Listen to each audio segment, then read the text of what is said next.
There you go, Chair, we're back up and running. Thank you, Jade. I don't think I need to repeat the last paragraph, so we'll move on to the agenda. Could Jade, our Democratic Services Officer, confirm if we've received any apologies, please? Yeah, thanks, Chair. We've had apologies from Councillor Cowles, Councillor Simons and Councillor Tew, and we've also had apologies from Councillor Richard Clark. Thank you, Jade. Declarations of interest. Could I ask members in alphabetical order to state whether they have any declarations of interest, please? John Cunningham? Yeah, Governor of St Albans. Victoria? Governor of St Albans. Victoria Hawler? Here, Governor Askell-Panteg. Councillor Janet Jones? Governor of Glenavon Heritage School. Myself, I'm on the Management Committee of the PRU, and Councillor Simons and Councillor Tew are absent. So. Councillor Colette Thomas. I'm good at Night Having School. I've got a grandchild at Cumbrahan High, and I've got a family member who works in Crotty Killock High School. Thank you. Councillor David Thomas. Thanks, Chair. I'm a governor at Blantown Community Primary School, and I have a son in Crotty Killiog. Thank you. Councillor Watkins. Yeah, I'm a governor at Our Lady of the Angels Primary School and Cumbrahan High School. Thank you for that, members.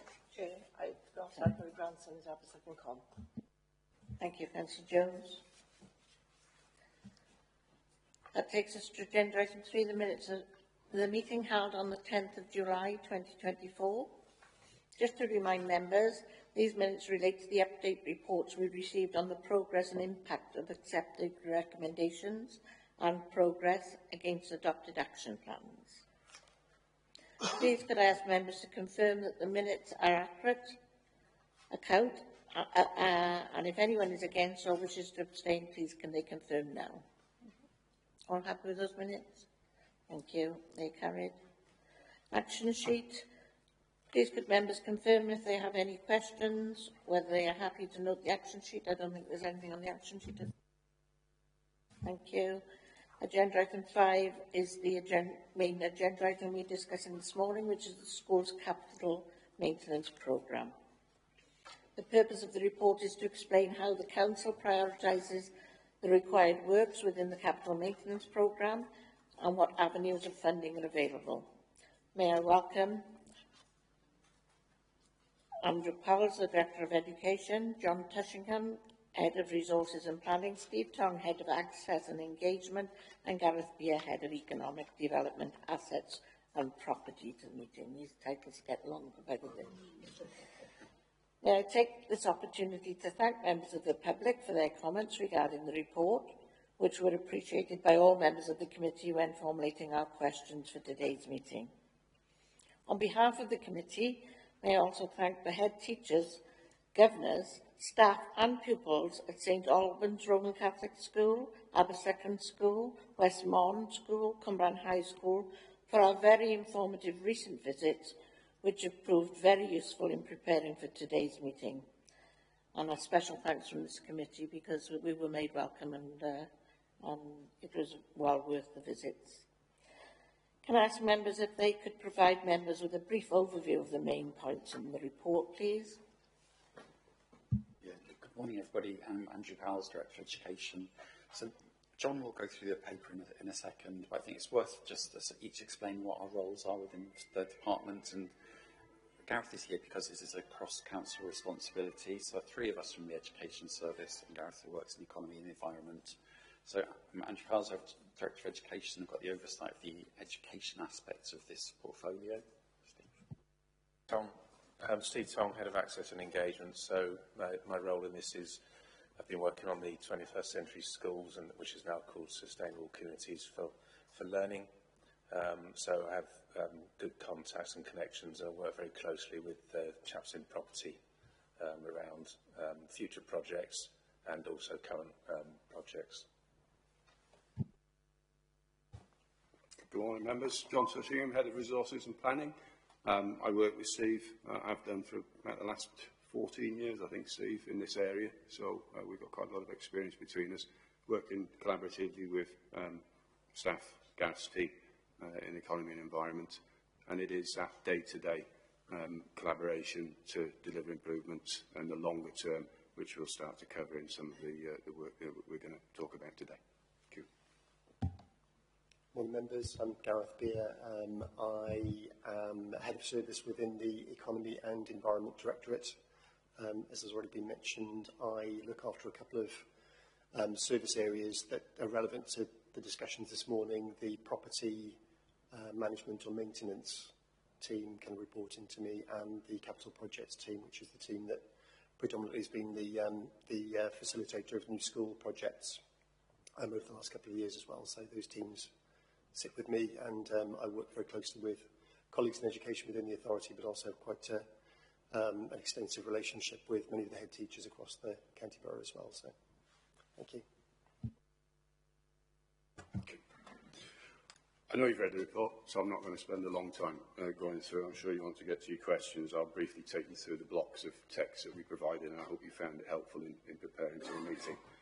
The way that we view our maintenance responsibilities in the council is the same way that a lot of all councils in Wales do. They look at three specific things: condition, suitability and sufficiency.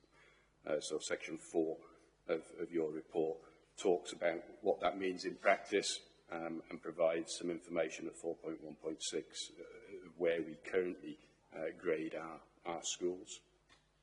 I have to say that 4.1.6, if we presented that to you a few years ago, there would be more in the lower end of the alphabet than the upper end. So there would have been more C's and B's and less A's, but as a result of the work that's taken place over quite a long period of time now, it is moving to the upper letters of the alphabet.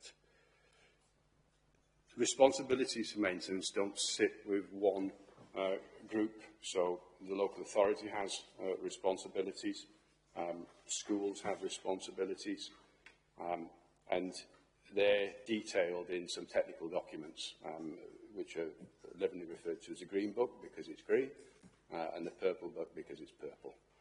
The Green Book is for those schools, the maintained schools, and the Purple Book is for voluntary aided schools. It's as a result of history and legislation why there are differences, but essentially those books tell you who is responsible for which item of maintenance, and we provide a couple of examples at 4.2.2. But it really is something that's very hard to summarise who's responsible for what. It's down to elemental bits of buildings, whether we're responsible or the school is responsible. In terms of the prioritisation process, and this is something that has developed and got, I think, better over the years, we use that information that I've just talked about. We use the intelligence of the surveyors who are out in schools from Gareth's team day in, day out, to build a picture of what's needed in our schools.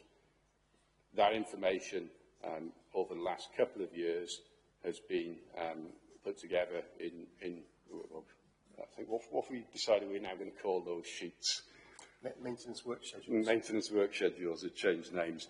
Essentially setting out what we think needs to be done, shared with the schools for them to look and see whether or not they think there are other things that perhaps should be on there. But also to be clear about whose responsibility it is to deal with the things on the list. And what we do as an organisation, what we do with Gareth's team, is put the list of things that need to be done against the amount of money that's available, and you have a prioritised list that you work down essentially until the money has been used up. And funding for maintenance is on an annual basis, so you don't get a long term, you don't get a 3-year run at something, and quite often funding comes in late, but I'll talk about that in a minute. So a fairly sophisticated process built on intelligence, and people are out in schools day in, day out, and it means that at any given point in time we can tell you what needs to be done, and if money becomes available we can continue to work down the list on those priorities. Funding is through two main routes. So section 4.4 of your report talks about where the main funding comes from. There were a couple of years around 2020, 21, when we were in the midst of COVID, where there was a lot more money around than there normally is, so that they weren't typical years. But if I give you the example of this current year, at the start of the year we were talking for all assets in the council, not just schools, just under £500,000, I think, for maintenance works.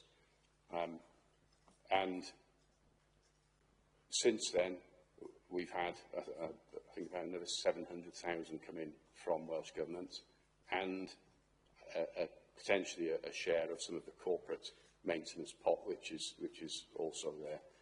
So the figures that we've got in 4.4.2 provide that sort of history from 21-22, and you'll see what I'm talking about when you see the size of the allocations in that paragraph. The management of the spend isn't something that just our team and Gareth's team do and get on with without any checks and balances. Members will be aware of the project management arrangements that have been introduced over the last couple of years in the council.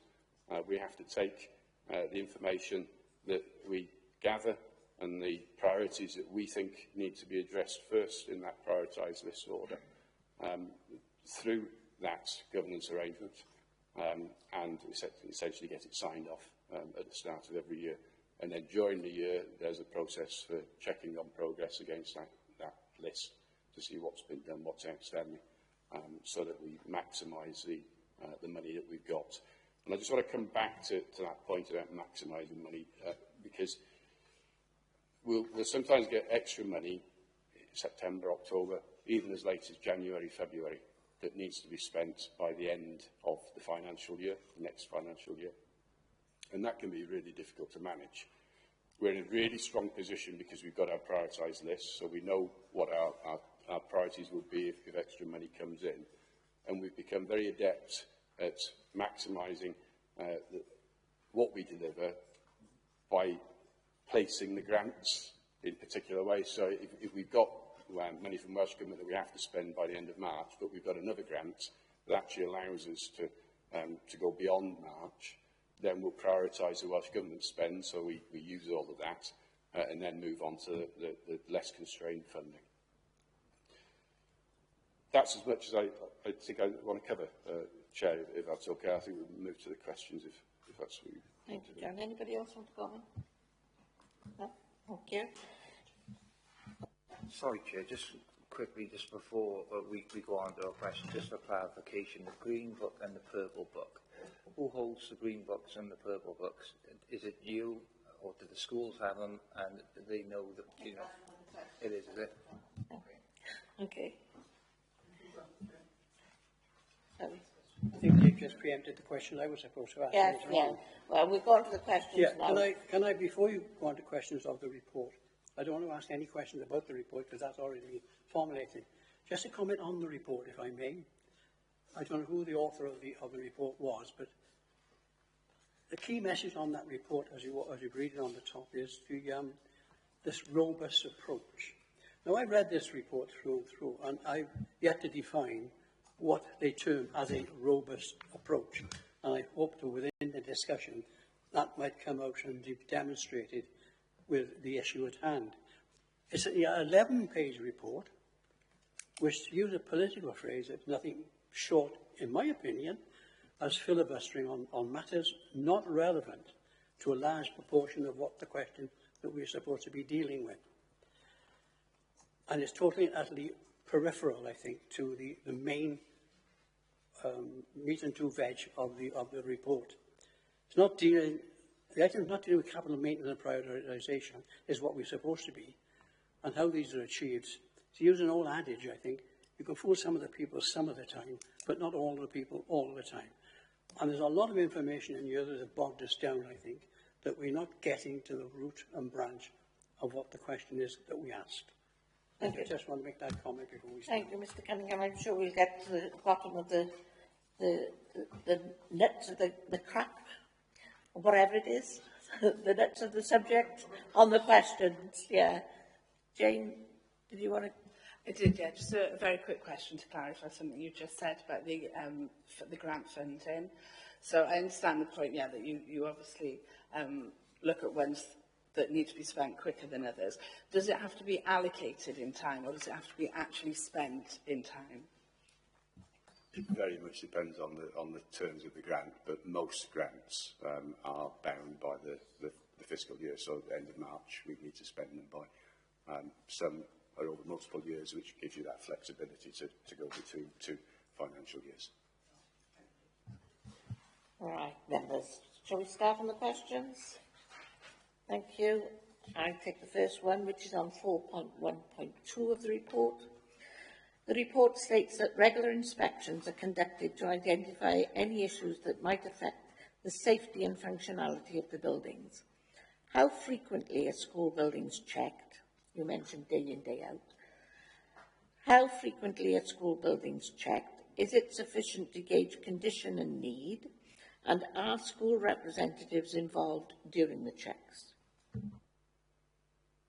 I'll pick that one up, Chair, if that's okay. So just in terms of, just to go back to a point that John made when he was talking through the paper earlier on. So schools, so members of my team, the property management team and the construction team, but particularly the property management team, are in schools literally every day.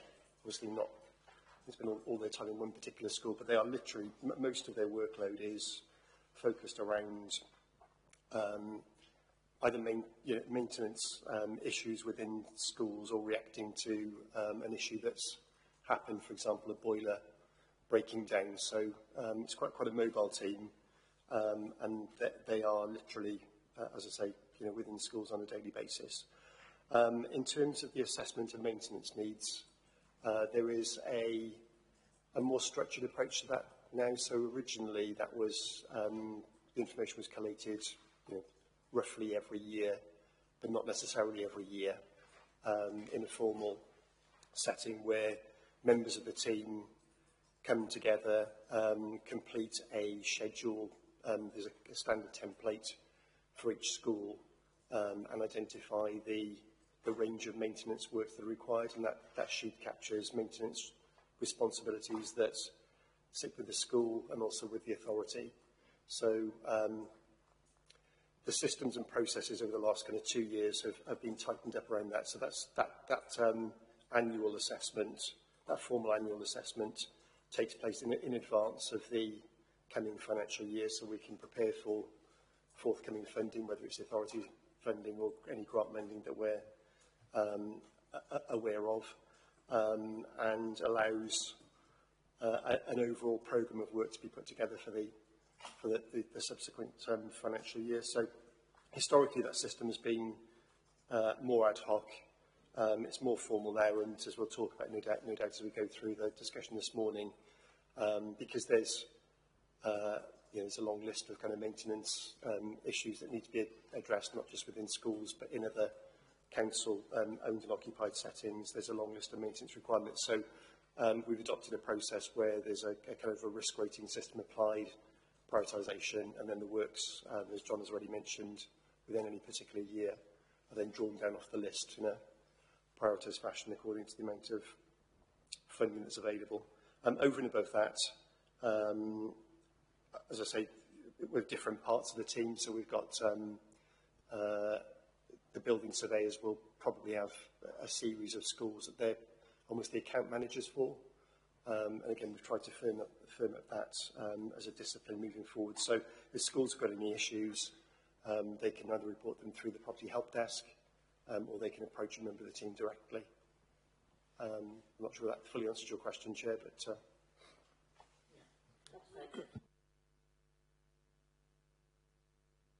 My apologies. Are all schools aware that they can telephone the property help desk?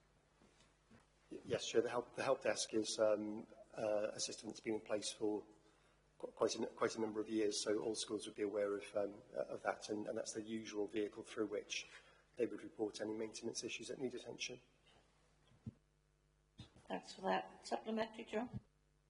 Just a very quick question. I take it you're talking about reactive maintenance on the, not capital works at all, just purely reactive. So just that's a fair point. So in terms of, I did mainly focus on reactive work. So in terms of planned maintenance, the schedule of work that I talked about, the annual schedule of work, comes together to form the planned maintenance programme for the coming financial year. So the team being in schools every day is largely kind of reactive, you're right. But in terms of the planned maintenance programme, that programme is built from the intelligence, as John has touched on, from being in the schools day in, day out, formally captured every year, produce the programme, and then the school is, the planned maintenance programme is then delivered. So, and again, members of the team will be responsible for delivering certain aspects of that planned maintenance programme in particular schools.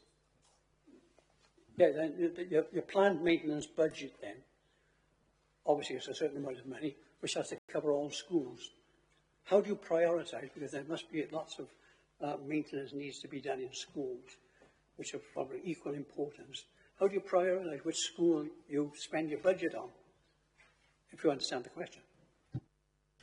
It's a very good question, and you're absolutely right. There are, far more maintenance, planned and reactive maintenance requirements than there's ever going to be budget for. So the approach, the prioritisation process is built around a risk assessment system, so a RAG-rated system where, which is kind of fairly kind of industry standard as it mentions in the report. So highest priority would score a 25, would be a top red risk.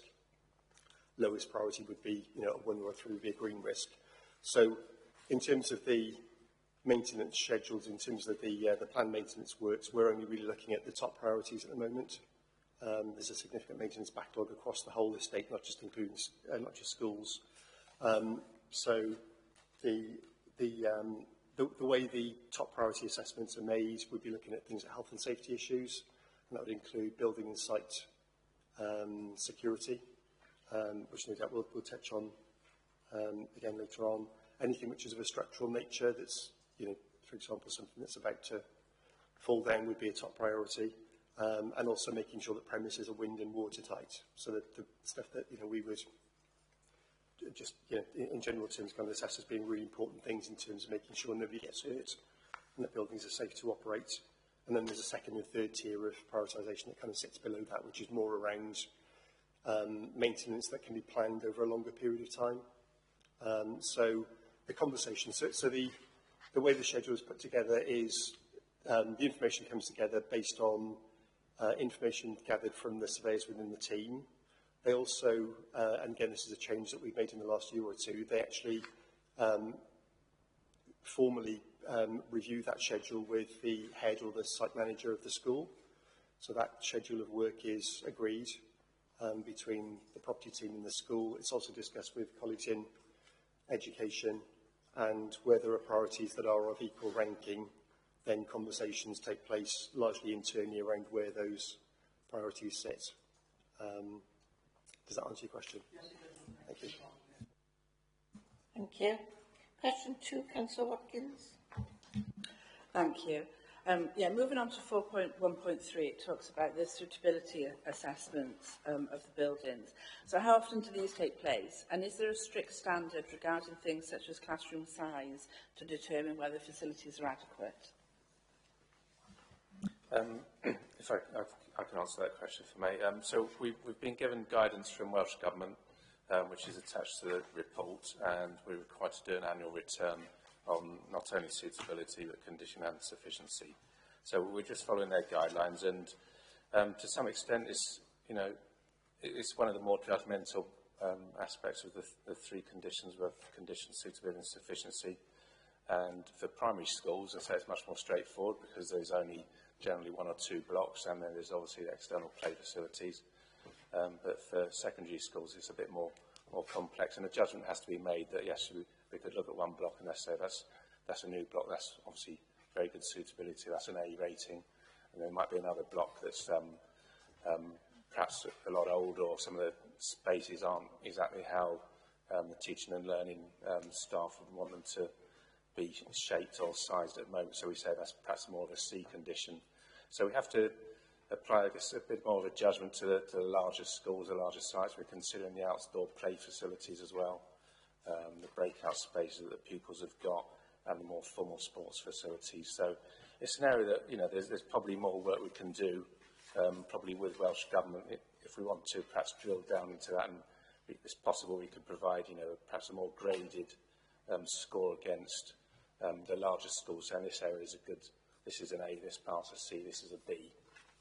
But overall, we have to come up with an overall score for the school. So often, you know, we're saying sort of lots of our schools are B, because there's some very good bits and there's some other bits we want to seek improvement on should grant funding become available. So it's kind of an overview, and as I say, it's more of an average school for the larger schools.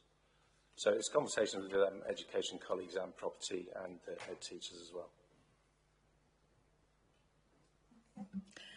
Thank you.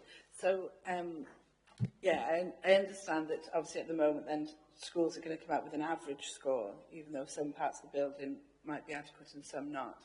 But obviously you're going to do something about that, which I think would be good. So in the guidance then, is there not specific suggestions for sizes of classrooms? Is it more broader and more down to a local judgment? So within the building bulletin guidelines for schools, which determines, you know, how you would design a school, given a new school, there are guidance around school classroom sizes. So, and I think the general picture across Torvine is that the classroom sizes are adequate.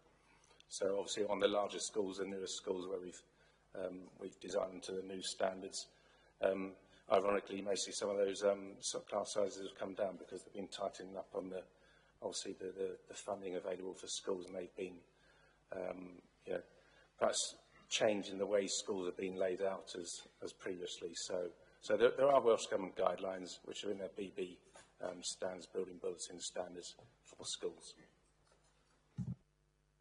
Okay, thank you. That's very interesting. So I think some of the schools we visited would agree with you that it's sufficient, but I think other schools are questioning whether the classrooms they've got are sufficient size. Question 3, Councillor Dave Thomas.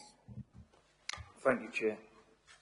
The 4.1.3, the size, availability and condition of science laboratories and technology rooms seem to be a particular issue across secondary schools and also sports facilities in some cases. How do you ensure that the current state of school infrastructure, specifically those rated as condition C or below, does not negatively impact the quality of education and overall student outcomes? Some of the schools that we visited have been shocking and have been like that for a while. Dealing with historic size restrictions is very difficult. It's not maintenance, that's long-term capital. You're not going to touch the sides of increasing the size of the laboratory, for example, with a maintenance grant as it stands at the moment. So we have to take the opportunities where we can with any grants that come in, but largely speaking, we're talking about long-term capital there. I'm not aware that it's a significant problem in Torvine schools, so I'd be more than happy to take specific details from the visits. If the committee could pass those on afterwards, that would be helpful for us to review. I think the condition and the size is an issue for any school where they haven't had yet the longer-term investment. But we've talked about the longer-term investment in previous meetings, so I'm not going to go into it again here.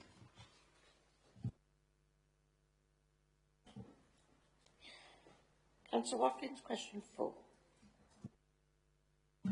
Thank you. Yeah, disability access was also a concern across the secondary schools that we visited. What grants can be made available and how many schools need work done in order to bring them up to the required standard? I'll start. Gareth may want to come in on this one. Again, there's a difference between older buildings and newer buildings. Newer buildings, as Steve's suggested in his answer to the previous question that he gave, are guided by building regulations which require them to be accessible. Older buildings are more of an issue. So the approach that this council takes and most other councils take, not all, is making reasonable adjustments where we can to make sure that no learner is disadvantaged when they go into any particular setting, and often it tracks through from their early days in primary school into the children's secondary school.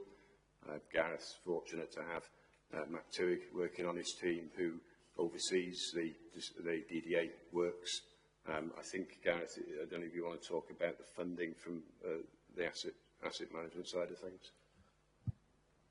Yeah, just briefly. So as John's mentioned, Matt Tuig has become the expert within the team around DDA works. Within the council budget allocation, the capital budget allocation, every year, there's always a ring-fenced allocation to make sure that DDA works are prioritised. So within the, if we go back to what I was explaining before in terms of the way in which the planned maintenance programme for the year is put together, so by definition, works of that nature would always be, you know, towards the top end of the scale, so there'd always be a high priority call on funds. But within whatever budget allocation comes through, whether it's through Welsh Government grant or through council capital maintenance funding, there is always a provision which historically has been sufficient to cover DDA requirements within schools. And again, because we've got people like Matt in schools every day talking to heads, talking to site managers, it's very rare that we're surprised by anything that comes through on that front. So in terms of grant funding, I think the source of the funding are the ones we talked about already, which is either council core funding or grant funding that comes through Welsh Government. Those works just sit alongside others, but are obviously a top priority to be attended to. Awesome. Can you give some examples of the reasonable adjustments that you're referring to? Yeah, sure, I won't name specific schools, but ramps aren't uncommon, particularly for wheelchair users. I think in some cases the toilet and wash facilities need to be changed to make them fully accessible. And again, I'm talking about the older building stock here, where they're pretty much 60s or earlier design, and these things weren't considered at the time. So ramps, washroom facilities, desks. So what we do, just to fill in a little bit more detail, it isn't just Matt, it's not just ourselves. We work with the additional learning needs team in terms of the needs of the individual child, and they have an occupational therapist who also advises, and actually it's the occupational therapist who provides the real insight into that individual's needs.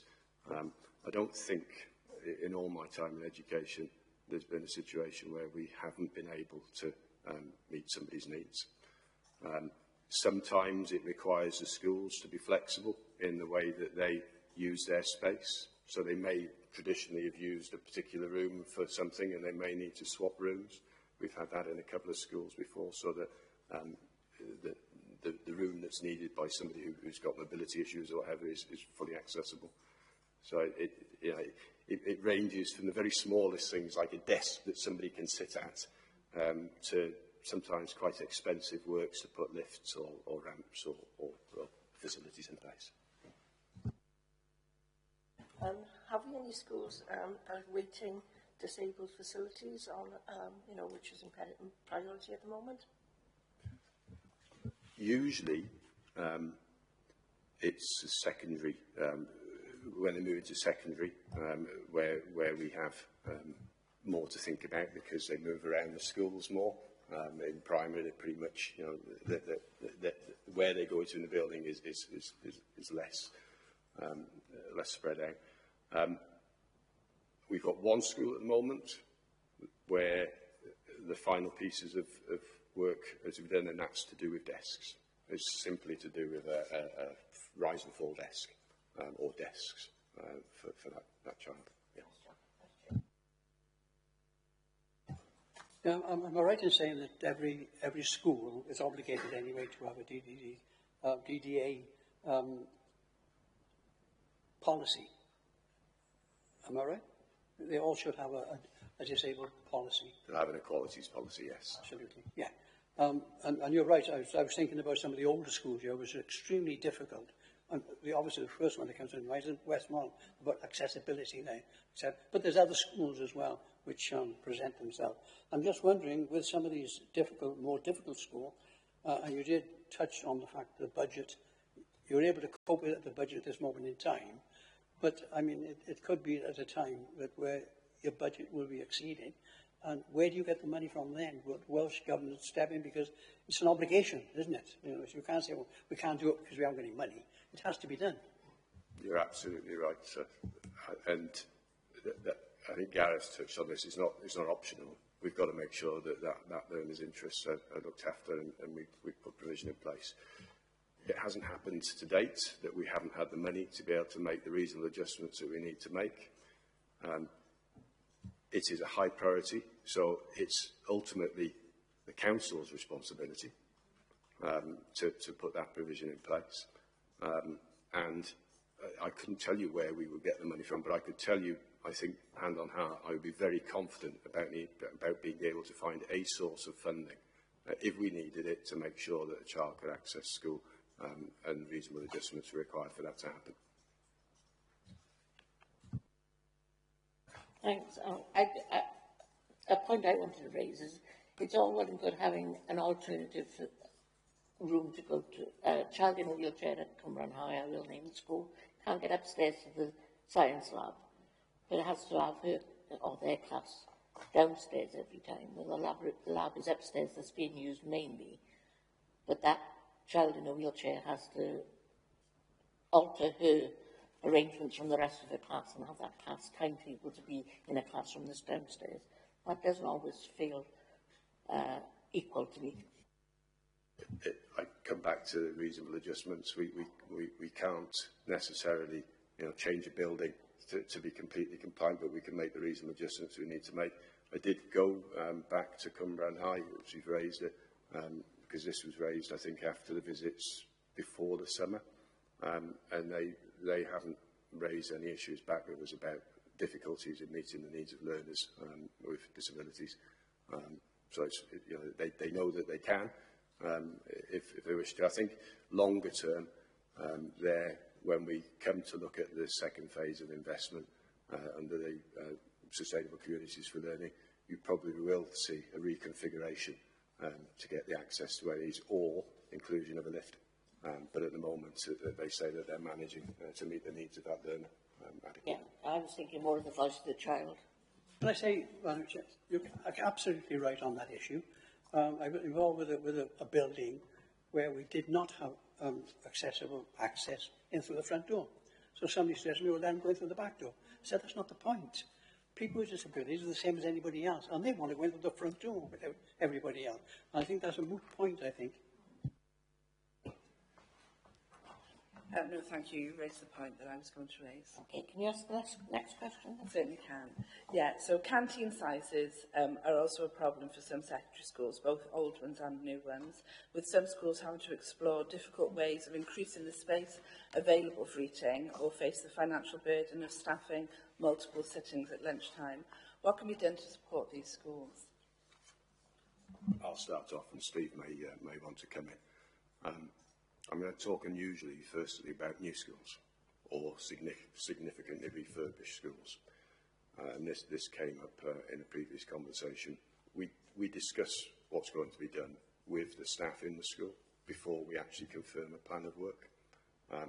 And when it comes to catering, because of the limitations with a refurbishment and because you don't want to have a large amount of redundant space in a new building, certainly in secondary schools, you are talking about it's more efficient to have sittings than it is to provide a much bigger facility which needs heating, needs cleaning, and is empty for large portions of the day. So, if schools are in those conversations and sittings are discussed, that's where the answer really lies. Again, we can't just inflate the size of these things overnight, I'm afraid. I know of two schools, I think, where all of the arrangements, the sizes were discussed, the capacities of the catering facilities, and agreed, and that's what we've put in place. If they're having problems now, I'd need to understand why why it is that the problem is there when it wasn't there before. Yeah, I can support that answer. So as John alluded to, especially with new schools, which we obviously have been responsible for assisting with the design process. We've been working to Welsh Government guidance, which is, you know, if you wind back 20, 30 years, I guess to be honest with you, the size of schools has reduced over the years. But it has led the designers to be perhaps more creative, and that's why we've had to have discussions with the head teachers about, you know, doubling up use of space, so you don't necessarily get just a pure dining room on its own. Now it's got to be a multi-function space. It's got access, obviously, to the canteen. And as John alluded to, some of them have been designed for multiple sittings. So rather than we can't design a school to expect to sit down, you know, 1,200 pupils all in one room at one time. So they have had to spread the number of sittings. And I understand some of the new schools, that's perhaps been an issue with their manning, you know, duties over the lunch period. So they've been looking for advice from us on how to provide additional catering points. So they could obviously reduce the requirement on staff to give up their lunchtime to obviously supervise the pupils. So I've been to at least one school in the last year, and we've had discussions about alternative catering points with them. And our role in supporting that process is through the landlord consent process.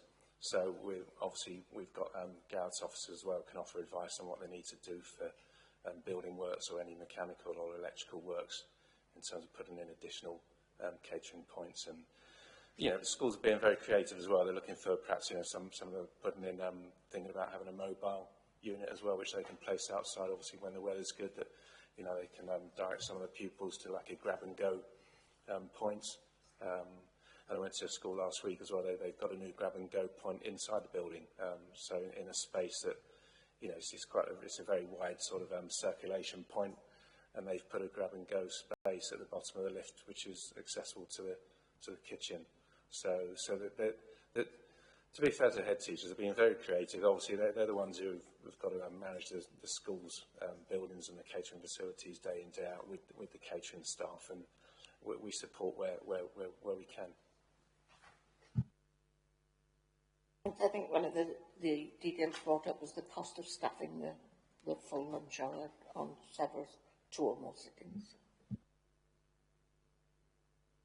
Next question is question 6, Victoria. Thank you, Chair. So this is with 4.1.6. With regards to the number of schools in Torfaen, each with grade or category, please could you break down information further in terms of the number of secondary and primary schools in each grade or category, because it doesn't give this information for us to give a rounder picture.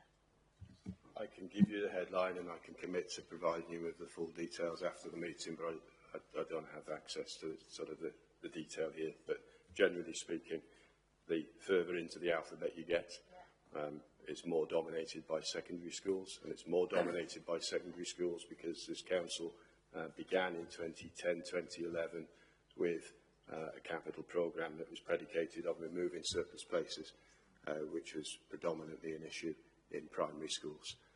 So we've addressed more issues in primary than secondary.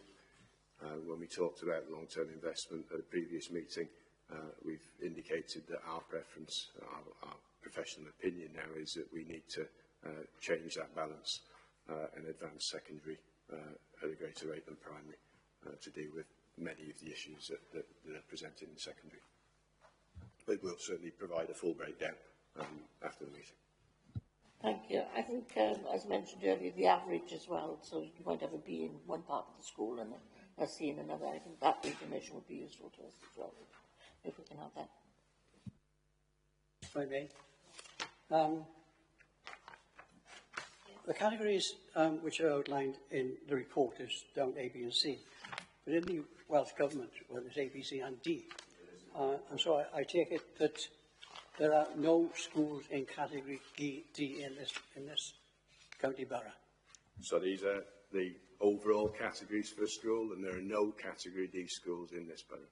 Well, I've got to argue with that, actually, because I'm sure that there's one or two, but one in particular is my own school, St David's. As you know, John, you were fully engaged in it. that had it not been for the intervention of the Welsh Assembly grants, then we would have shut that school down. And so that equally falls into category where of what you say in your report is slightly different to the Welsh Assembly put out in there, and I can't know what it is. Yeah, bad buildings seriously inhibit the staff's ability to deliver the curriculum and much, much more. If it hadn't been for this intervention of finance from the Welsh Government, then that school could have closed down.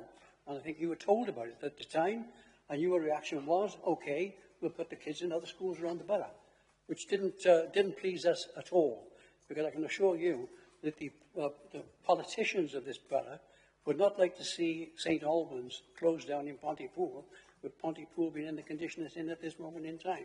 So I think that that is not right, and I think that St Albans would have gone into category had it not been for the Welsh Government. John, I think we'll get those breakdowns in the categories for the committee to see. Question 7, Councillor Janet Jones.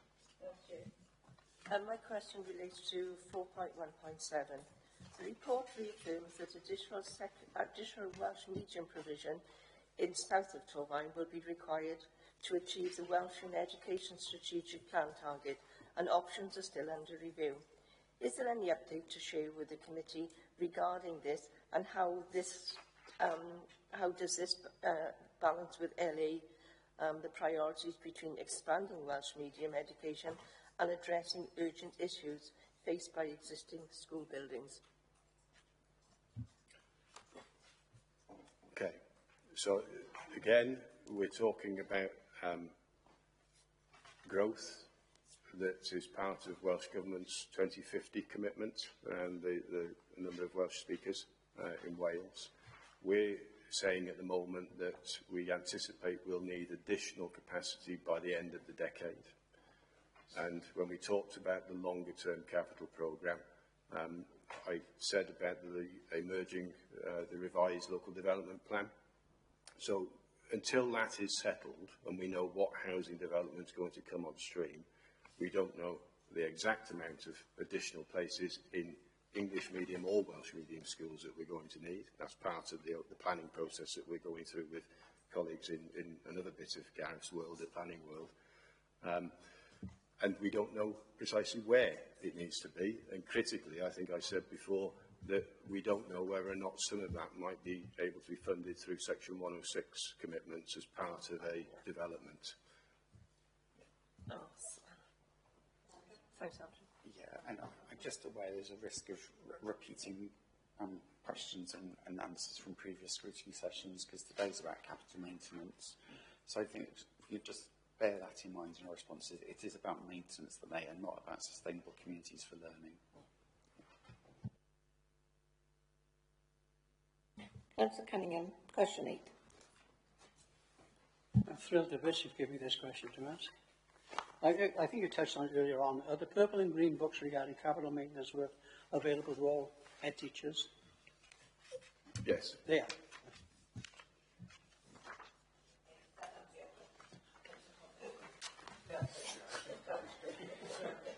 Yeah, Jane. So can I just clarify, do they have it available to them if they require it, so you could send it out, or do they have copies in school? So I mean, all schools would have, just to wind back a second, so the purple book is a Welsh Government issued document. The green book is, to my understanding, something that's been put in place between the authority and schools. Every school, head teacher, site manager will have access to the green or the purple book, depending on the nature of their school. We've been running for the last 18 months or so something called the Schools Task Group, which is basically a kind of subgroup of head teachers, a mix of secondary and primary schools, with a view to trying to improve the working systems between schools and the authority around property maintenance. One of the considerations within that group has been to look again at the green and purple books and to see whether they're still valid, whether they need to be updated, The Green Book from memory was put in place in something like 2007. So, you know, quite a lot of time has passed by. So there is a process of kind of updating taking place that we've been talking to the head teachers about as well. It's simple things like, and as John touched on earlier on, the green and purple books basically kind of list components of buildings and identify whether the authority or the school is responsible for picking up minor and major maintenance effectively. But the types of things that have changed over that period of time are things like new technology and energy installations, so solar panels, air source heat pumps, which are now being installed in schools. There's then a question, okay, with capital funding to install them it's not easy to get. It's relatively kind of simple, but the actual maintenance of that, those items of equipment, once they've been installed, needs to be agreed between the authority and the school. So, but to answer the question, you know, those books are in common circulation between the authority and schools.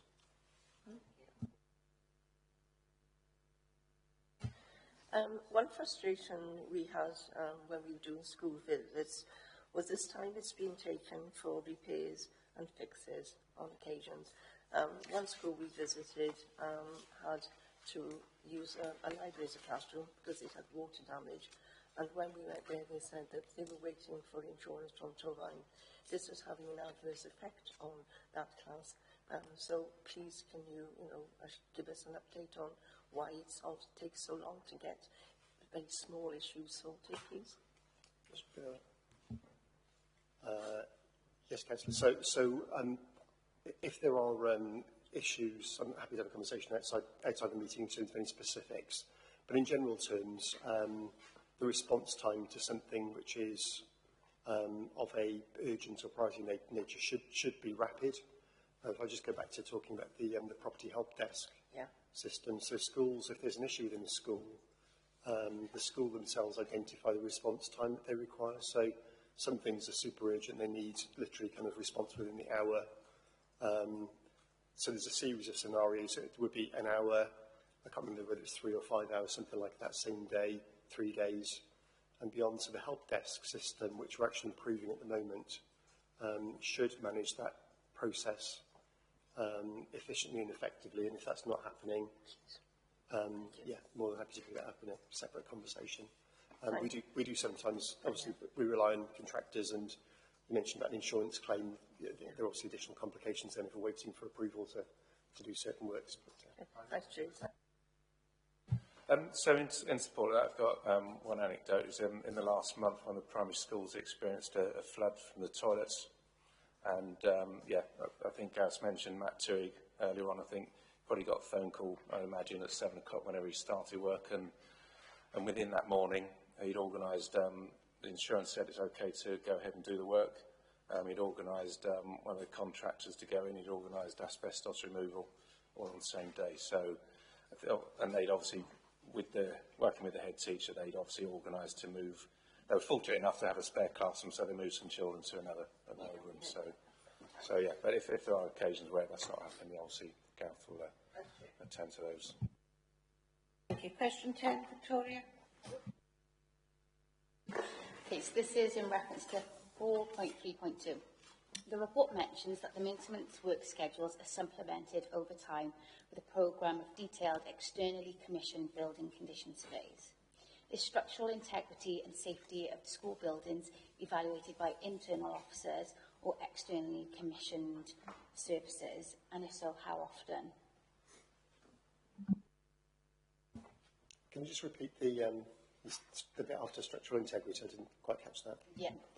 So, is structural integrity and safety of the school buildings evaluated by internal officers or externally commissioned services, and if so, how often? Okay, so in terms of, so the answer is both, and I mentioned earlier on about the almost kind of daily kind of visits to school sites by members of the property team. So there's an informal assessment of condition and safety that is formalised at least once a year through the process that I explained earlier. The externally commissioned building condition surveys are a piece of work which is in progress and is due to start shortly. So we'll be supplementing the knowledge and experience from within the team's own assessments with externally commissioned surveys. That programme of work is going to cover not just schools but non-school settings as well. So it's quite a big programme of work. So it's going to take a fair amount of money, number one, and secondly, a fair amount of time. So there'll be a prioritisation exercise within that, which will include schools. I mean, it should be reasonably obvious which schools will be higher on the list of early assessments than others. In addition to that, there have already been surveys. Part of the reason why that piece of work hasn't started already is that Welsh Government themselves have been undertaking condition surveys across schools, and I think some of those are still going on and yet to be completed. They're mainly focused around net zero energy efficiency, but we're waiting for the output of that exercise so that we can finish off the procurement exercise for our own piece of work to make sure we're adding value and not duplicating with work that's already been done. So in answer to your question, anything structural would be picked up either through our internal annual surveys or through, if there's something catastrophic, would be kind of viewed pretty much there and then, but we are going to supplement that internal exercise with a programme of externally commissioned surveys as well. So just to clarify, so what you're saying is that informally your staff go in and report back to you, and then that work would be picked up, and then formally once a year it would happen internally and externally.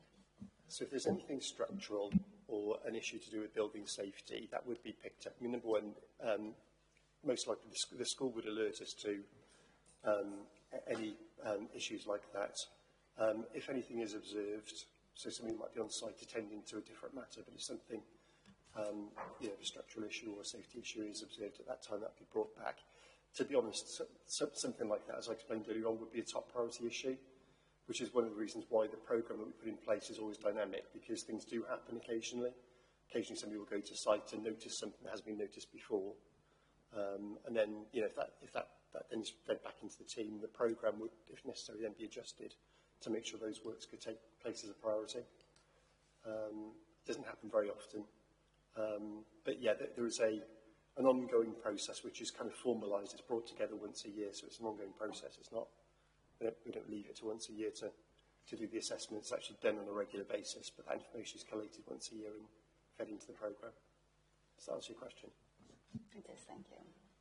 Do we have a timescale on that, when it's going to start? Or when Welsh Government finishes and then we go on to that. So it's a bit chicken and egg. So I actually thought the Welsh Government surveys had been finished, but I heard earlier on today that they're actually still visiting at least one, if not two, schools in Torfaen. We've got two members of the, two officers are sitting on the Welsh Government project board. So as soon as we get that information, we've already got a tender document which is ready to go, so it'll be going out, and that work will be prioritised. We'll start it this year, but it will probably run. Well, it will run over a series of years. It'll be too much work. It'll be too expensive, frankly, to do that within one financial year. Okay. Yeah. Well, the report then to me suggests that the in-house team are not specialists in building condition surveys, and you have to bring in external surveyors. Is that right? Let me first finish the question. Can I ask you, first of all, how many times has that happened for external surveyors come in to look at structures, etc., and how many schools you've done it on? And it seems to me that the in-house surveyors, they do a walkthrough assessment, no more than that, a visual assessment, followed by a desktop prioritisation of how you spend the money, which is no more than cosmetic. So can you tell me how many times you've brought in external structural conditions surveyors to do the job? And well, that's the question. Okay, so I'm at a slight loss here because I've only been with the authority for a relatively kind of short period of time. So in my 2 years within the authority, this is the first time we will have done the exercise. It has been done comprehensively across schools in the past. I think that was quite a number of years ago. But it's, you know, a building conditions survey is a very comprehensive and to some extent can be quite an invasive piece of work. So it's not something that would be done annually necessarily. The maintenance team within the authority are maintenance surveyors, they're qualified maintenance surveyors. They're not necessarily kind of building condition experts, which is part of the reason why we've recognised the fact that we need to bring in external specialist expertise to supplement the knowledge and experience of the existing team. We did, I mean, slightly going off the subject, but with the rack, the incidents with rack concrete kind of, 12 months or so ago, at that point in time, we certainly, the external surveyors were brought in immediately and all schools were assessed along with other potentially at-risk authority assets as well. So it's not something that's done, you wouldn't do it every year anyway, but it's certainly an exercise that needs to be done at a kind of given moment in time. So in your tenure it hasn't been done at all since you've been here? And I don't think it has been done since Pontius was a pilot. I can't comment on that, sorry, but yeah, as I said, in the last 2 years it hasn't been done, but it will be shortly.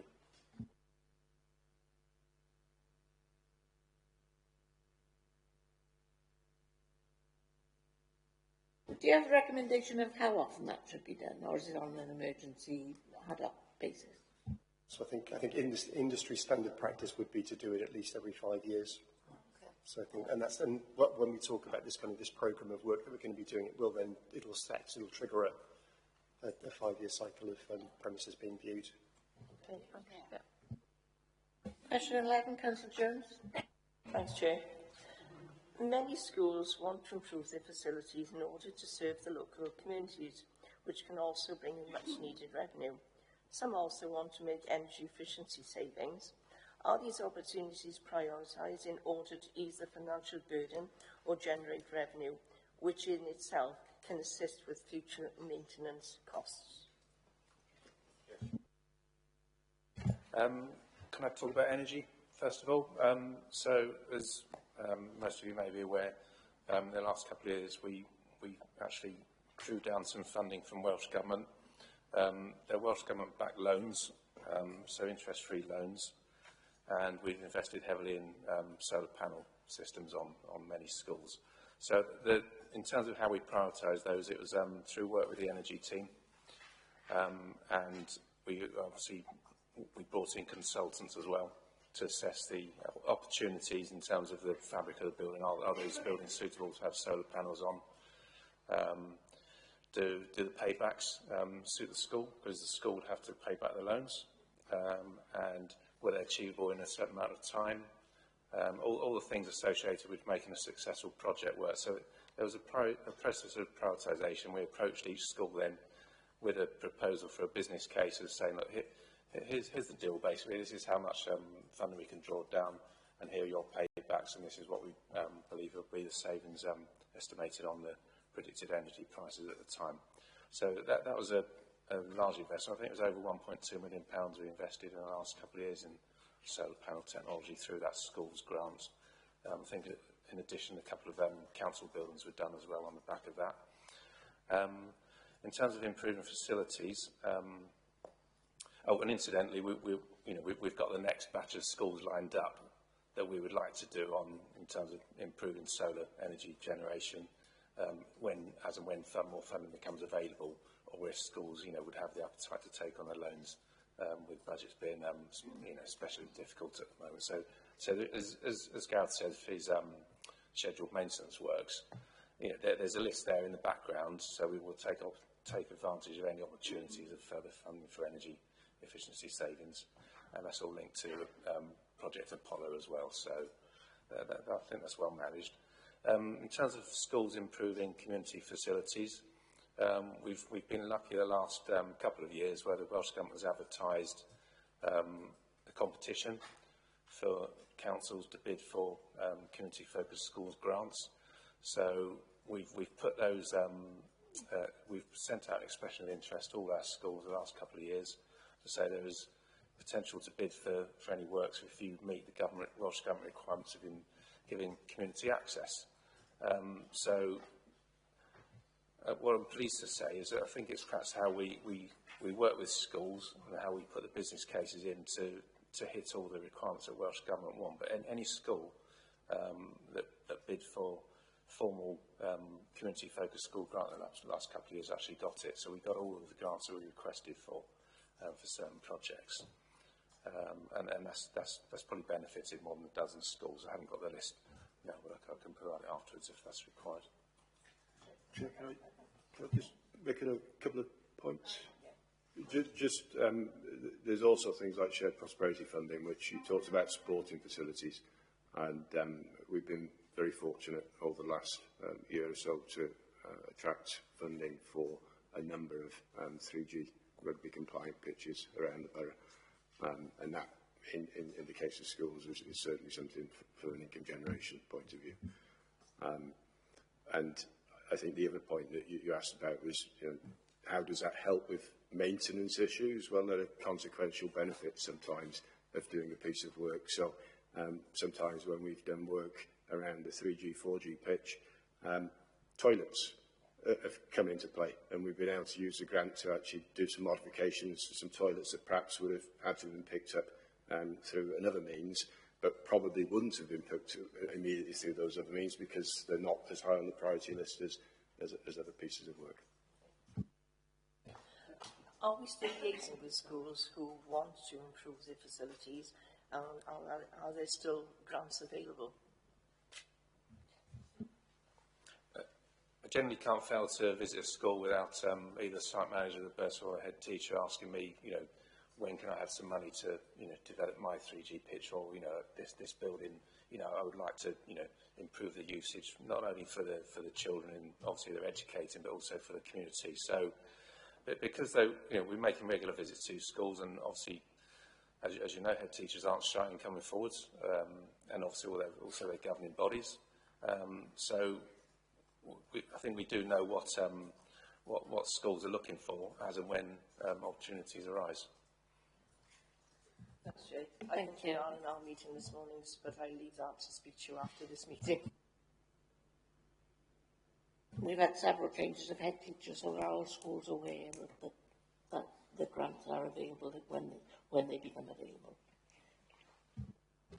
Yeah, so there's no current advertised grant for the coming year, but as soon as it becomes available, I'll be circulating that to all head teachers. Okay. And I've obviously had a couple who've sent me, some who do know they come regularly, they said, so I've put them in obviously a file to obviously know they've already registered an interest. John? God, that's looking a wee bit funny, I thought. Yeah, on this particular category, as you know, that St Albans is looking to redevelop the site down there, and we've had architects and surveyors in, and they've drawn up a number of options for us. And we picked up one option, which we will support. And it's been an uphill struggle for us, but part of that development would be to draw in communities, throw it open to community activity, etc., etc. But on the option that we picked, it includes using a small piece of unused land of Pontypool Park. Now, one of the officers of this council have been in touch with the Welsh Assembly and said that is not going to happen. And they put a spoke in our wheel. Now, as you know, a precedent has been created. I've spoken to the leader about this, and he totally supports us making an application to have an amendment to the covenant. But I think it's most unhelpful that the officers of this council should go to the Welsh Government and say that is not going to happen, when it's happened for another organisation in a bigger way.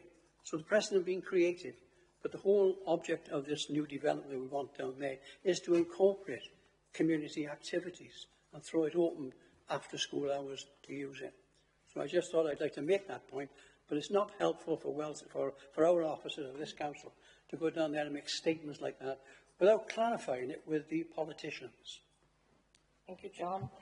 Can I ask a question on grant funding, really, on this? Because TVA send out an email, a regular email, of where grants are specific. And there was one last month, I think, about science blocks and access for schools as well. Do we look at that? I send it to the school head teachers when I get it. So we get a regular bulletin internally of funding opportunities from any number of different charitable organisations or institutes. I'm not aware of a specific one you're talking about, but yeah, I circulate what we get to head teachers in case they're interested. They tend to be, if I'm honest, relatively low value opportunities. There aren't many which relate to buildings or that kind of work. It tends to be more, it's quite a lot of language development type opportunities, quite a lot of Greek and other priorities, STEM issues. Quite often they'll provide money for professionals to go off and do training. But I'd be happy to see what it is that you've referred to, and yeah, that may be something else that we can make sure head teachers get on a regular basis. Question 12, Councillor Colletton. Chair, my question is regarding 434. Does the condition and suitability assessment criteria also consider how recent or extended a period an issue has gone on for? If not, should this create some weighting on the prioritisation of repairs? I'll start on that one, if I may, and then I don't think Gareth or Steve may want to come in. The length of time that something's been on a list is not a significant factor. What matters is how urgent is the issue, and the urgency is based on, could it interrupt learning in schools? That's the priority. We want to ensure that schools can stay open and keep teaching, and learners are in those schools. So, no, we wouldn't look to prioritise something just because it's been on a list for a long time. We've got to focus on the things that matter most first.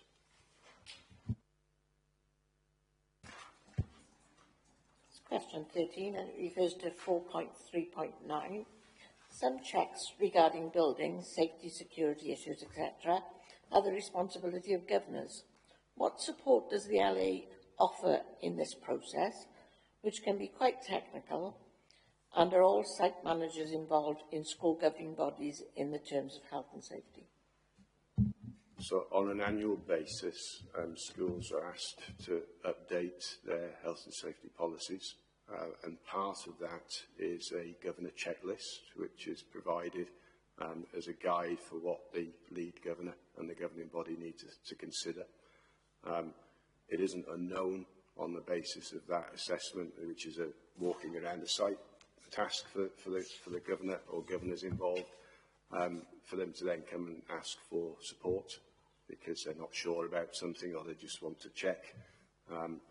So it's an annual process. It's guided by a check sheet, and support is there in the background if the school needs it. But I would bring it back to the point that Gareth made a few times before. His team are in these schools all the time, and particularly site managers, head teachers. I wouldn't say perhaps as much the governors, because they don't tend to be in the building as much as the teaching staff and the support staff, but they regularly ask questions about things and ask for advice. Yeah.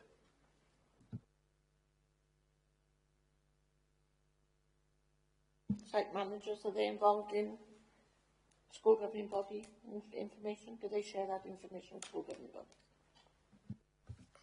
That will be a matter for each individual school. So I don't know whether the site managers in all schools are actively involved in the governing body.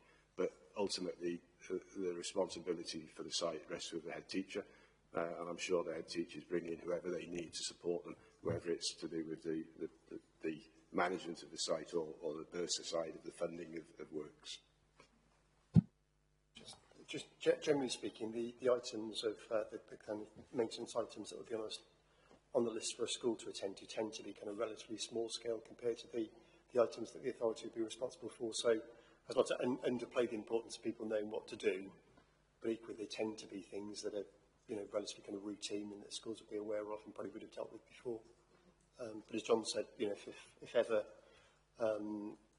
advice or guidance or support is needed, I think heads and site managers where they exist would know to come through to the team if they needed that expertise. I hope so anyway. I remember arguing with the policy that came out from the authority about a lay person looking at health and safety. passing the work on to the governing body. Question 14 is relating to 4.3.9 again. Site managers at secondary schools suggested that it would be beneficial and cost-effective to have a site manager peer group, as informal one-to-one support has helped them in the past, and they have suggested that sharing best practice could save money spent on external contractors, and is this something the LA would support, and if appropriate, help to coordinate? I believe the one from our second went down to Compound High, and they found that useful, and then a suggestion of a group meeting. Yeah, I absolutely would support that. It does say it's their responsibility to coordinate it, just as there are networks of head teachers, networks of ALN co's, networks of numeracy literacy leads. They're a professional group of people, and of course we would support it if they wanted us there, but ultimately it's their responsibility.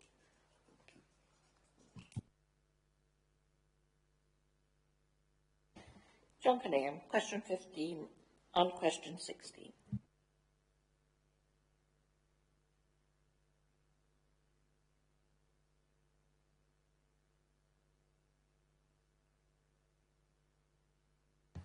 We didn't have these modern things without a councillor.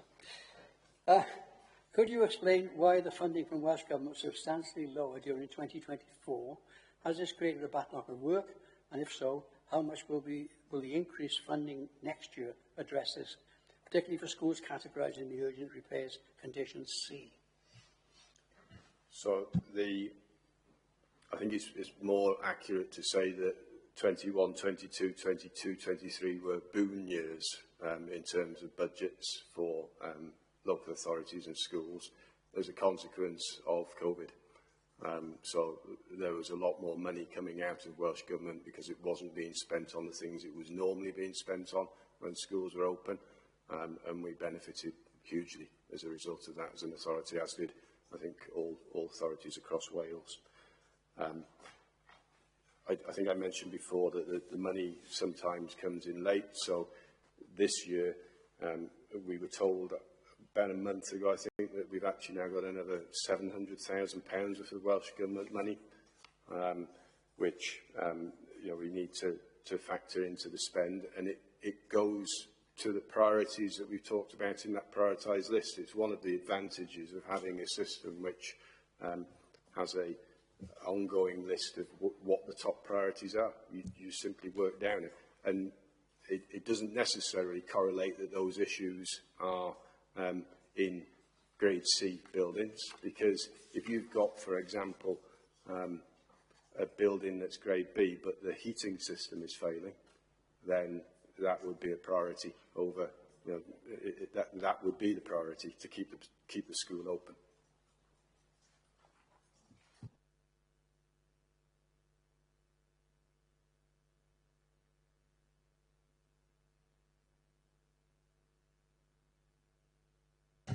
Right, the Council's core capital maintenance funding is to increase significantly during the next 5 years. Is there any indication as how to this will impact on schools specifically? And how do you prioritise between the council estate and the school estate? Yeah, so it's really good news. Yeah, the council's kind of core capital maintenance budget for property activity has been increased by, I think it's 5.7 million over the next kind of 5-year period. So that will make a big difference, particularly where Welsh Government grant funding had decreased, although obviously we've got some more money coming through from Welsh Government.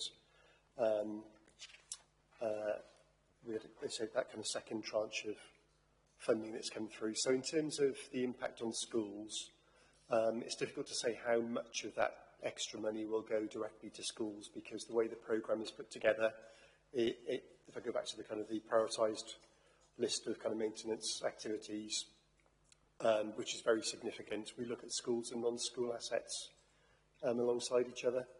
So, and as John has explained, the way that funding is then applied is, the more money we've got available, the further down the list we can go. But certainly within the current financial year, it'll more than double the amount of funding that's going into schools pretty much. I think originally the schedule for the current year was we might have been able to do a kind of 5, 6, maybe 7 projects on the prioritised list, whereas we're now looking at over 40.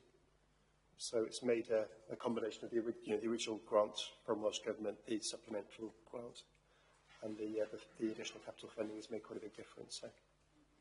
That's good news. Councillor David Thomas, question 17. Thank you, Chair. This question relates to 4.4.5. With regards to security fencing, how many schools have been completed and what work remains?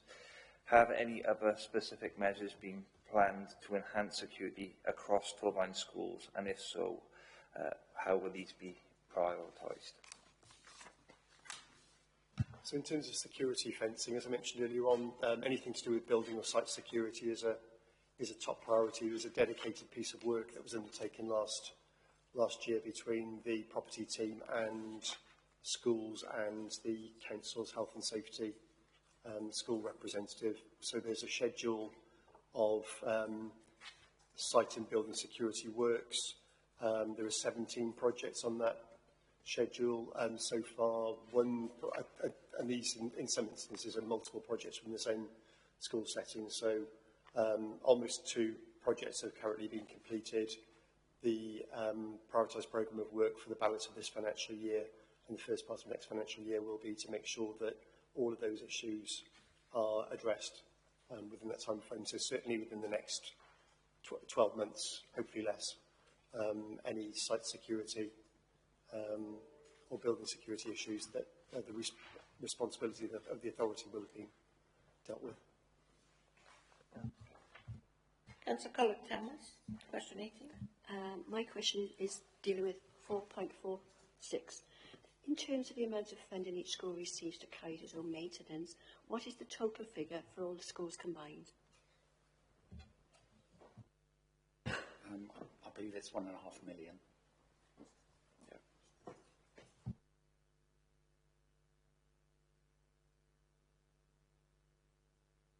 Councillor Watkins. 19. Oh, sorry, my apologies, I've written in question 19. Same 4.46. The funding formula appears to ignore age, condition, listed status, etc. So a brand new school of similar size is worked out on the same formula as a 100-old-year school. Is this methodology robust enough to direct the funds where they are most needed?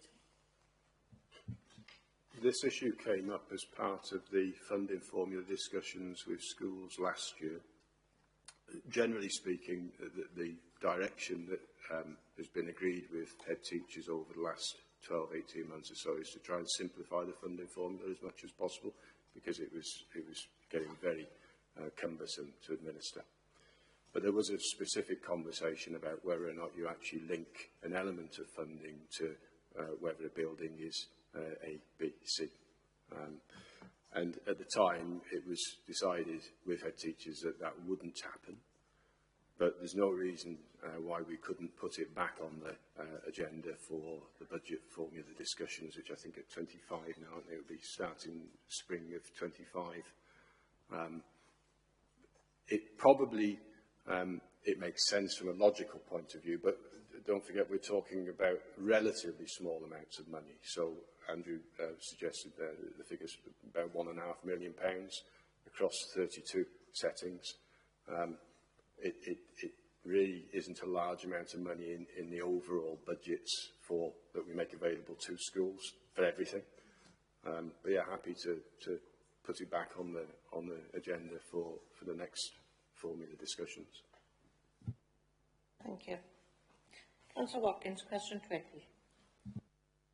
Thank you. Yeah, looking at 4.4.7 and 4.4.8, with regards to the emergency funding that was received by St Albans, was all that via the CRAMP grant?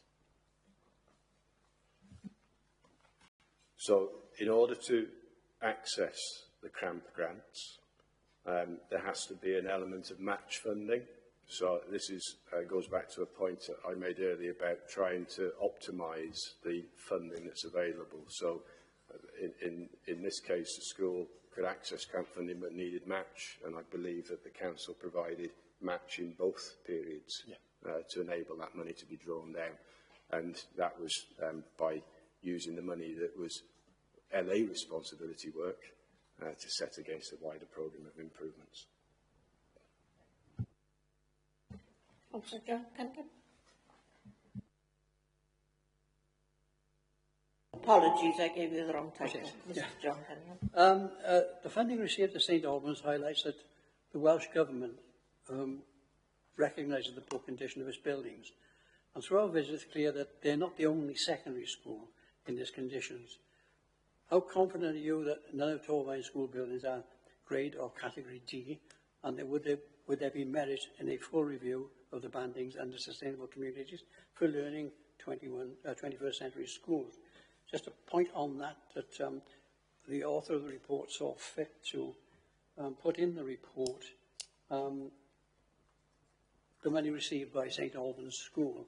There was no cramped, apparently, funding in that money. I've been told by the head teacher it was purely and simply a grant from the Welsh Government who recognised the poor condition of the school, and without which, of course, the school would have closed. So there was no cramped money in that, the money that you put in the report.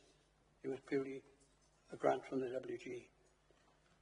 I'm just wondering why you put it in the report in that form, because it gives the impression to members here that we're getting some preferential treatment down there, but we're certainly not. And it was what they call an emergency capital works issue to voluntary aided school alone, and that's the money that they had to do the bits of repair they had down there. I'd just say that Welsh Government officials called it super cramp, so that's why we've used that.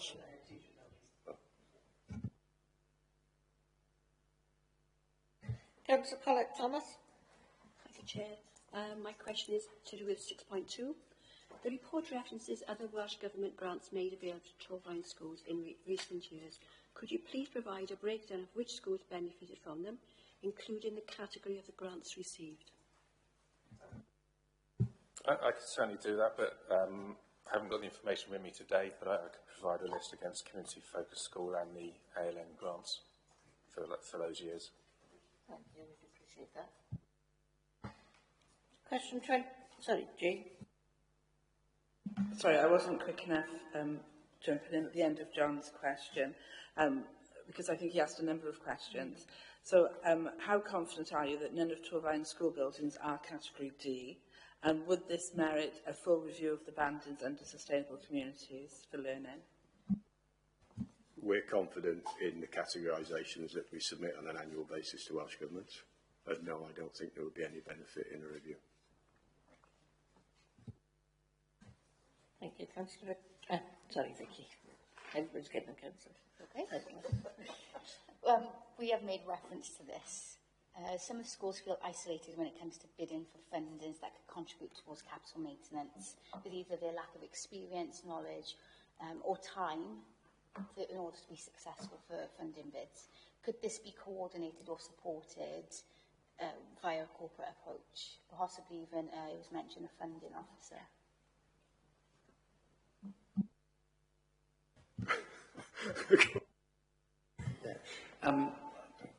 We talk to schools all the time, and they've got ample opportunity to talk to us. A funding officer would be wonderful. However, we're looking at really significant budget cuts for the future, and we need to prioritise our work appropriately. Could I just add to that, Chair, that schools do get a lot of support. So Steve spends endless hours with people in Gareth's team, supporting schools in building up the proposals. It's the initial ideas. The bidding process that we've operated in the past allows schools to say, this is what we'd like to do. And then the support starts pretty much straight away to say, well, does it hit the criteria that Welsh Government are asking for? Or whatever the other source of funding may be, it's predominantly Welsh Government. And how can we make it work on site? So I wouldn't like members to think that schools are not supported in the process, because an awful lot of officer time goes into building these things up. Thank you. I'd just like to add, I think across the schools that have been successful in their funding bids, that covered the full spectrum, to be honest with you. Some of them came in, here's exactly my business plan, here's how much I want to draw down. I've even got quotes for some of this stuff already, so I know definitely how much this is going to cost. and then the other end of the spectrum said, look, we know we need to improve this space. Can you help us develop a business case for it? And that's when I've involved people from Gareth's team to go along and meet the schools, and we've assessed some of the facilities that could be improved, and then we've supported and helped write those business case submissions. So I think we cover the full spectrum, but obviously the initial contact needs to be made with us. Okay, thank you. Question 24, Councillor David Thomas. Thank you, Chair. Are there more cost-effective solutions to manage school infrastructure? For example, the potential use of multi-school procurement of equipment where appropriate in order to reduce overall costs?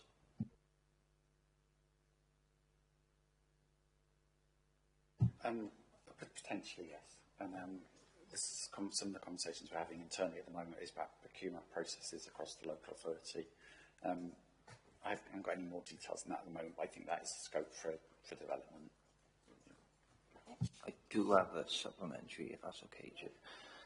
Might be a little bit controversial, I suppose, but given the maintenance backlog, has the Council considered more radical solutions such as merging or repurposing schools to reduce costs and improve efficiency in school systems?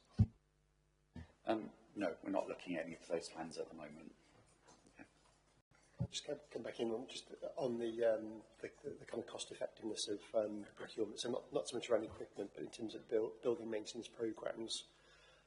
We're in a good position now because we've got visibility in terms of future funding, so we're able to program ahead on a firmer footing than we were able to previously. So for example, the site security fencing program of work, we're packaging up into one consolidated programme and taking that out to the market to get prices, which we'd expect to be much more competitive than the traditional way of operating, which is to go out on an ad hoc basis and to get prices from contractors for individual schemes. So there certainly are merits in looking at things on a more global basis from that perspective. Would you please know, we're on the last question. Question 25, and it's one from me. With regards to the anomaly of the joint responsibility for Fairwater Leisure Centre at the meeting on the 1st of May 2024, the committee recommended that officers review the service level agreement that the LA and the schools have in place with partners such as Torvine Leisure Trust, in order to ascertain who is financially responsible where associated school buildings are part of a site, and the variety of maintenance works necessary. It was confirmed that this work was due to start in Q2 of 2024-25, managed jointly by the PSSU and Economy and Environment Property teams. Could you please provide an update on how this work is progressing? I'm going to have to come back to you on that one, Chair, because the principal responsibility for the leisure facility sits with the leisure service, as in TLT, and there are complications around the relationship between the leisure trust and the school in terms of where responsibilities lie. So from a property perspective, investigations have been done to ascertain the issues that need to be addressed, but the mechanism for taking that forward is yet to be determined. I'm not personally leading on that, but I'll certainly take away an action point to look into that and come back to you. Thank you. I think there, being an old member of the governing body up there and the Fairwater Councillor, there was certainly a service level agreement in place when Gwent County Council handed it to Torvine, because it was all under Gwent County Council at one time.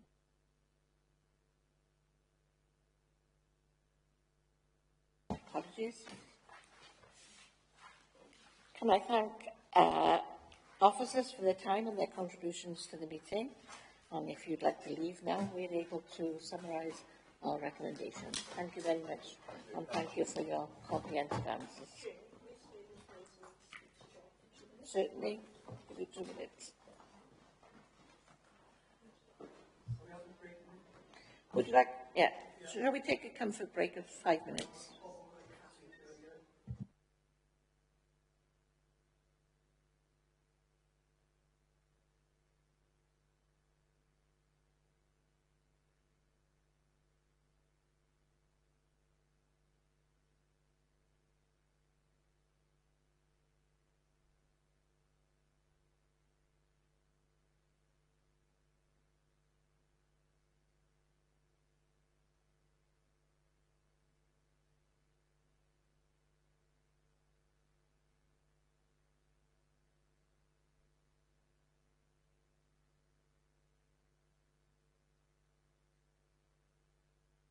that the meeting is still in formal proceedings and still being webcast. May I remind members what's been asked of the Scrutiny Committee to consider when coming up with their recommendations. Members have been asked to assess progress of the capital maintenance programme, specifically related to school buildings, and offer recommendations to the executive member on the development of the capital maintenance programme, specifically related to school buildings. Can I ask members if they have any specific recommendations that they would like to make on this report, please? Yes, shall we go around the table? I'll start with Councillor Janet Jones. Right.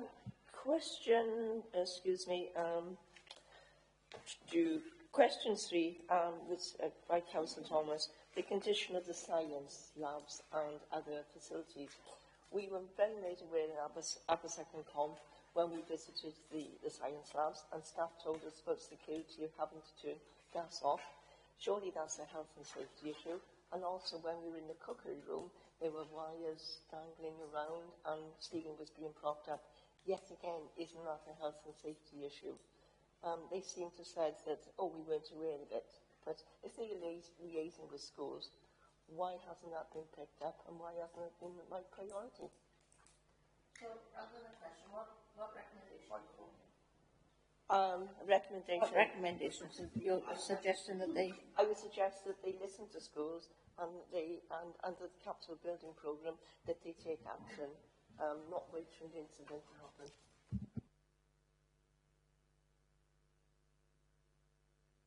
Recommendations, Joanna? I have, but I can't understand my experience. Victoria. Thank you, Chair. So a recommendation I would like to put forward is that currently the overall score is graded and categorised, that it be considered that areas and departments of schools will be graded and categorised within schools to get a fuller picture of the building maintenance that is required.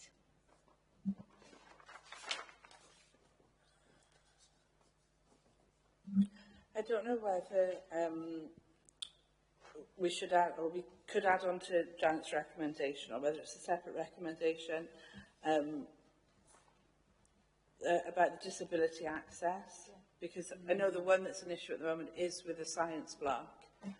So whether it be tagged onto that or whether it's a separate actual disability issue, but I think we need a recommendation there about, just because they ultimately didn't seem to feel that it was an issue, that they felt it was very much something they were on top of, and clearly they're not. So I think we need some kind of recommendation there that they, I don't know, look at that again or speak to the schools again or something, because it doesn't tie up. I think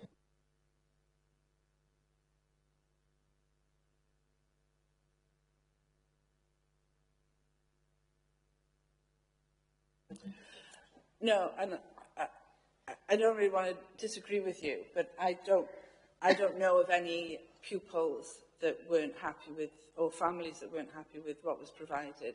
But I do know of staff that aren't happy. So I think they...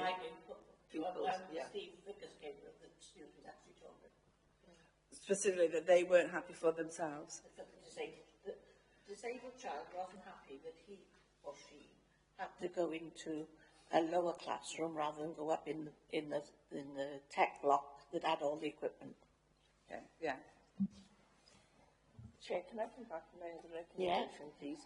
It's relating to question 11, when we asked about schools wanting to improve their facilities.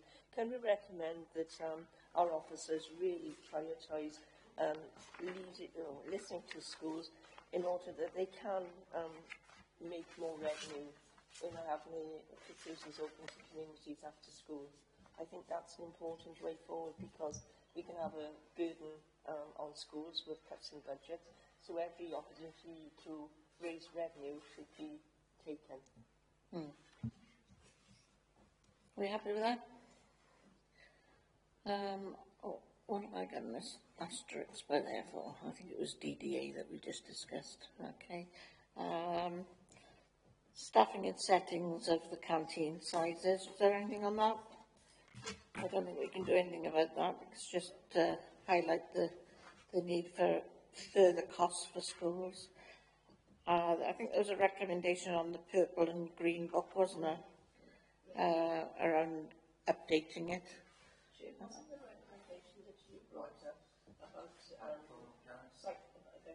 About site managers, and he said it was a good idea. So I thought that was a really poignant question.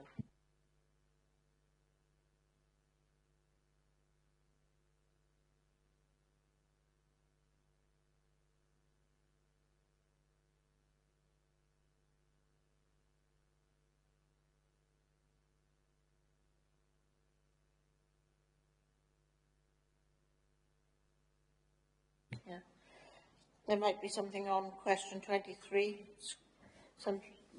a recommendation that could this be coordinated or supported more effectively by corporate approach? They were quite adamant that they already support schools, and schools come to them frequently, weren't they, with that? Yeah, I think the recommendation that we share the emails from TVA on school-specific funds might start with. Yeah. Yeah. Jane? So I didn't know if we had sufficient answers to question 17 with regards to security fencing in how many schools. And you just said it is prioritised, but should we put that in the agenda? How many schools? Because he said it's 17. Yeah. Sorry to cut in, Councillor. Yeah, he said there's 17.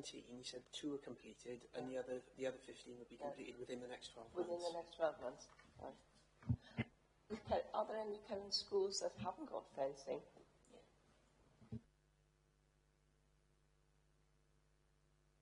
I'll be honest. If there's 17 that need it and only 2 have been done, then that leaves 15 to be done. Yeah, you said the timescale, but I'm sure that there are other schools in the borough that haven't got. Sorry. Yeah, I beg your pardon. Sorry, Chair. Yes, Chair, thanks for that. I'm not sure whether this is a recommendation that the committee would agree to, so I'll put it to you, or whether this is more of a comment, which was the supplementary that I made to my last question about, given the fact that the school maintenance programme is backlogged, I think it's backlogged worse than we think, would the council consider more of a radical solution, as in merging schools?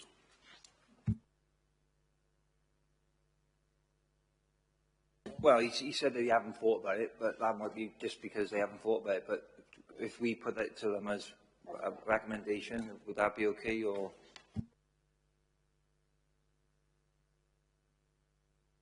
Last.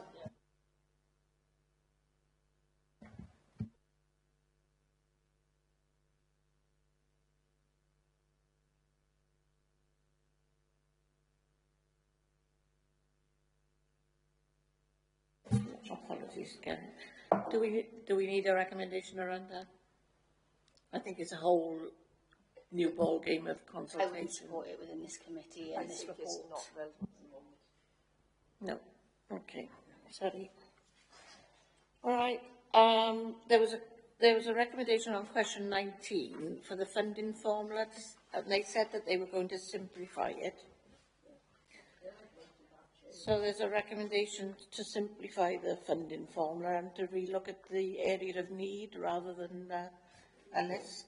Yeah, he said it had been simplified, hadn't Yeah. it? But there was, he was more than willing, if the committee supported it, to take the issues around age, listed states and everything back and put that back on the table as part of the discussions for the forthcoming budget setting. Are we all happy to take that recommendation, that they relook at the funding formula? Yeah. Oh, my question. Yeah. Question number 3 is regarding the question that Councillor Thomas asked about the science blocks. Oh, yeah. I'm just wondering whether there should be more of a priority put on those, as being as STEM is such an important subject. Mm. I did asterisk there, and Janet came in with the. And again, pupil voice comes into that, because we know that pupils have commented at Cumberland High School that they can't fulfil all the needs for their GCSEs if they don't have the actual equivalent. And the cooking up at Abersakin as well. So, So, you okay with that, Gary? Yeah. Any other ones we've missed that you picked up, Karen? I haven't got any further recommendations, but I've got a few actions, so I just want to double check those with members, if that's all right. They were going to supply further detail regarding the breakdown in terms of primary or secondary schools in each of the categories. That was the one. The other was to, I think it was Councillor Collette-Thomas asked about the breakdown of the grants that had been received, so they're going to supply that. And also, I've got Gareth Beer agreed to provide an update regarding your question, Chair, around the update. And the service level. So those are the three actions I've captured. Yeah. It's just nobody's picked it up and nobody's getting anything done. So. I think, Chair, I'm a little bit concerned where the officer said that they wouldn't be looking at the 21st century school priorities again. I'd just like some more, I think that perhaps we should look at them again. Yeah, I think it's what we've seen when we were visiting schools. I'm sure we were all concerned about, and I think that looks to be refreshed, and we need to have another look at it. Last time it was introduced, it was an all-member consultation process, if you remember, the 21st century schools, and I think it does need re-looking at and refreshing. It might be that it's a members' seminar on further future funding and prioritisation. Yeah. Okay. Anything else that we haven't picked up? Very confused about this, because most of the things we've talked about today and the questions we've asked really doesn't relate to the school's capital programme. That's not part of fencing or class sizes or canteens or science lab. That's nothing to do with capital programme. And so I'm a little confused of what you can say and what you can ask. But one of the issues that jumped out on me was their categorisation and their definition of conditions. I mean, I still believe that the place like Westmont School, for instance, and St Albans, two that I know of, doesn't fit into category C at all, and they should be in category D. And I think we need to have a look at the reassessment of the categorisation of the condition of schools, because there seem to be too many in C and not enough in D. I was also concerned that they actually took one school and which one part might be a B and another, and then they averaged it. So, either we've got a school that's in a B category or an A category or a C category. I don't think we should have bits of schools in one category and bits in another. Obviously, they've spent the budget on 21st century schools and they've shared it out a bit for everybody, so that would be new and in a category A. But then if you look at the science blocks or the toilets or whatever, the roof even of some of the schools, it's in a real terrible state. So, that's right. They're the things. Yeah. They're the issues, like you talk about the toilet blocks, and issues like that. They should be part of this, shouldn't they? Yeah, I agree. But when you talk about the assessment of how much space you need in this, that is a problem, yeah. No doubt about it. But that should be accommodated within the building programme and the canteen. I mean, I think the issue we've got, members, is that Gareth is 2 years into the job. I met him on his first day, and the list of jobs that he had to do to catch up with previous positions and officers is enormous, and to take on the whole council, I think there's a learning curve for everybody here. I think we need to keep on top of it. We shouldn't let it go. It should be a priority for every budget.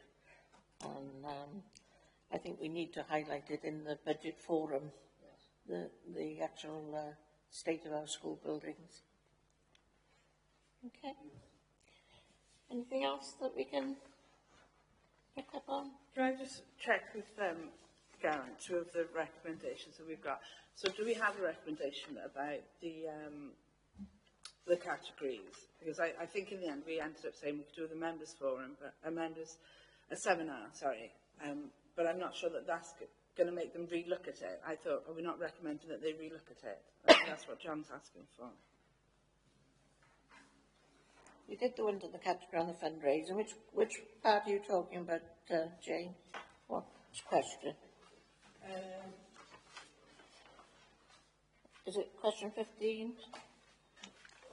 Well, yes, I suppose part of it, question 15 looked at the categories, and question 21 looked at the categories, and re-looking at the categories? Because we asked specifically, would you re-look at them, and they said no. But is that a recommendation? Is that something that we want? Is that what John's asking for? I think we did ask for the breakdown on what part was A and part was B. I think we've asked for that. Yeah, but it's... Mike. Mike. Sorry, Mike. Let us know why some of our schools, which are in a very, very poor condition, haven't been categorised in D. Now, we know these schools. Why haven't they been categorised in D? Because we know they would fit into that. If we look at the criteria, they would certainly fit into category D. Yeah, so are you asking them, do you want us to ask them to re-look at the schools and what category the schools are in, or to re-look at the categories to make sure they're fit for purpose? No, I think that we should, there's not that many, understand. There's not that many, and I think we should look at how they've categorised the particular schools that are in the poor condition. Yeah. So if we got a recommendation on in that. order to give a proper prioritisation on how they spend the money. But they're not, and I don't know how they come to, because the report haven't highlighted that to me. I mean, you know, it said in there about robust approach. I honestly don't think it has. I don't know how they determine who's going to get the money, and I think it's on personal officer preference. Okay, so... Yeah, and then, sorry, I didn't jump in quick enough earlier on. Vicky had a recommendation about her question 23, about helping the schools. Isolation, yeah. Bidding for funding for grants and things. Did you form a recommendation around that?